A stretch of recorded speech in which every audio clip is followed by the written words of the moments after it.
दोस्तों संत ला कहे कि संसार माया है, लेकिन 100 में से 99 संत तो खुद ही माया में उलझे रहते हैं। लोग भी अंधे नहीं हैं, वे सब समझते हैं। वे समझते हैं कि महाराज हमें समझा रहे हैं कि संसार माया है, वहीं वे स्वयं माया में ही उलझे हुए हैं। मेरा मानना है कि संसार माया नहीं बल्कि सत्य है। संसार माया नहीं वास्तविक है।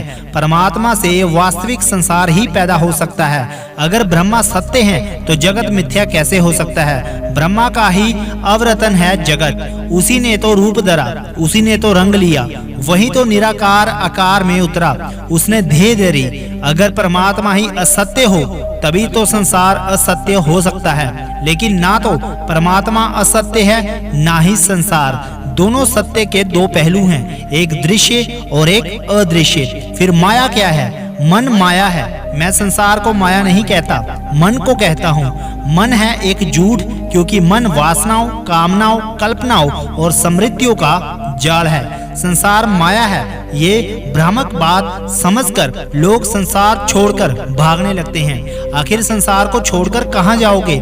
जहाँ जाओगे वहाँ संसार पाओगे। दोस्तों एक बार की बात है, एक आदमी संसार से भाग गया। वह क्रोधी था।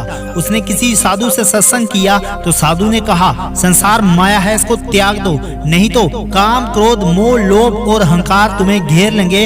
इस संसार को जल्दी से छोड़ दो। उस आदमी को बात समझ में आ गई। उसने कहा ठीक है। वह जंगल में जाकर एक पेड़ के नीचे बैठ गया। पेड़ पर बैठे कौवे ने उसके ऊपर भीट कर दी। कौवा तो ठहरा पक्षी, उसमें इतना ज्ञान कहाँ? कौवा साधु संत और सामान्य लोगों में फर्क कैसे कर सकता है? उस आदमी ने क्रोध से आग बबूला होकर हाथों में डंडा उठा लिया। अब कौवा उड़ता रहा और वह डंडा लेकर उसके नीचे नीचे दौड़ता रहा।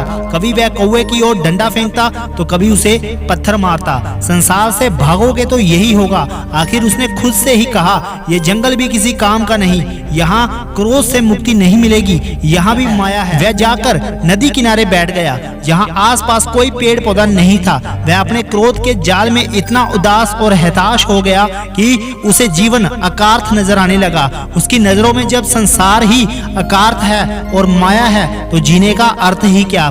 उसने लकड़ियां इकट्ठी की और अपने लिए एक चिता बनाने लगा। उसने सोचा इसमें आग लगाकर खुद बैठ जाऊंगा। आग लगाने ही वाला था कि आसपास के गांव के लोग आ गए। उन्होंने कहा कि आप ये कहीं और जाकर करें, पुलिस हमें बेवजह तंग करेगी, आप जलेंगे तो दुर्गंध भी हमें ही आएगी। उस आदमी के क्रोध की सीमा ना रही। संसार से भागोगे तो भागोगे कहाँ? जहाँ जीना भी मुश्किल और मरना भी मुश्किल। संसार से भाग नहीं सकते हो, संसार माया है। इस धारणा ने लोगों को गलत संन्यास का रूप दे दिया है। संसार तो परमात्मा का प्रसाद है। संसार के फूल उसी के सौंदर्य की कथा कहते हैं, ये पक्षी उसी की प्रीति के गीत गाते हैं, ये तारे उसी की आंखों की जगमगाहट है, ये सारा अस्तित्व उससे भरपूर है, लबालब है। लेकिन फिर भी मैं जानता हूँ कि संसार में अगर कोई चीज माया है तो वो एक ही है, वह है हमारा मन।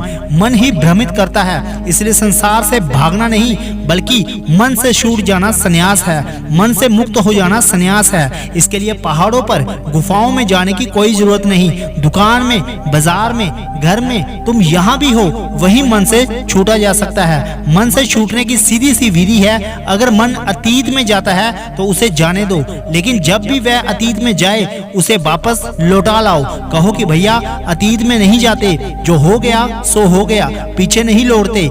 इसी तरह जब मन भविष्य में जाने लगे तब भी कहना, भैया इधर भी नहीं, अभी भविष्य आया ही नहीं, तो वहां जाकर क्या करोगे?